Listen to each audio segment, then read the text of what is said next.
everyone, welcome to Max Solution Garage. ఈ వీడియోలో మనం డీజిల్ సైకిల్ మీద ఒక ప్రాబ్లం అనేది సాల్వ్ చేద్దాం. ఈ ప్రాబ్లం చూస్తే an air standard diesel cycle has compression ratio of 15. Okay, compression ratio R is equal to 15 అన్నారు. Cut off ratio of 2. Okay, cut off ratio కాబట్టి RC is equal to 2. Okay, and inlet pressure and temperature are 150 kPa and 350 kPa. So 350 Kelvin. Okay, మనకు అప్పుడు ఏమి ఇచ్చారు, T1 is equal to 350 Kelvin and pressure P is equal to 150 kPa అని ఇచ్చారు. Okay, and determine heat added per KG. Heat added per KG ఎంతో find out చేయమన్నారు. Okay, ఈ సమ్లో మనకి గామా అది ఇవ్వలేదు కాబట్టి SEO gamma is equal to 1.4 and CP, ఎందుకంటే ఇది కాన్స్టెంట్ ప్రెజర్ సైకిల్ కాబట్టి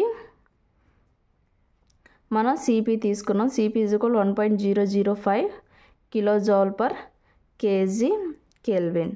ఓకే, మనం ఫస్ట్ ఈ 1 to 2 ప్రాసెస్ని కన్సిడర్ చేస్తే ఇది ఎడియాబాటిక్ కాబట్టి కన్సిడర్ ఎడియాబాటిక్ ప్రాసెస్ 1 to 2 చేస్తే ఎడియాబాటిక్ ప్రాసెస్లో రిలేషన్ అయితే T2/T1 is equal to R power gamma -1 కదా. సో వాల్యూస్ అన్ని సబ్స్టిట్యూట్ చేద్దాం. T1 ఉంది కదా, T2 ఫైండ్ అవుట్ చేయొచ్చు కదా మనం. ఓకే, T2/T1 అంతా 350 కదా, 350 is equal to 15 power 1. Gamma అంటే 1.4, 1.4 - 1 అంటే 0.4 కదా. సో మనకు T2 ఏమవుతుంది, T2 is equal to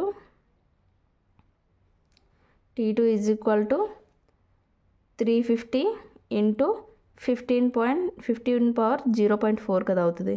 so ఇది క్యాషియోలో కాల్కులేట్ చేస్తే T2 is equal to 1033.96 అవుతుంది. ఓకే, మనకి టెంపరేచర్ కాబట్టి కెల్విన్లో వేస్తున్నాం. నెక్స్ట్ కన్సిడర్ ప్రాసెస్ 2 to 3 నుంచి తీసుకుంటే మనకి T3/T2 is equal to V3/V2 is equal to compression ratio కదా. So T3 is equal to T2 into R అవ్వచ్చు కదా. So R is equal T3/T2 is equal to R కదా. So cut off ratio కదా.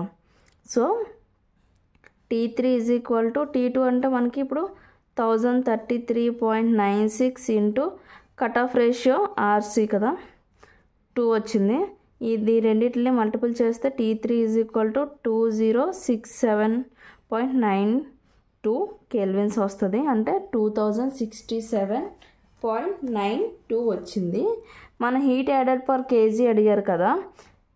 Okay, heat added per KG అంటే Q2 to 3, 2 నుంచి 3 ప్రాసెస్లోనే కదా మన heat edition జరుగుతుంది.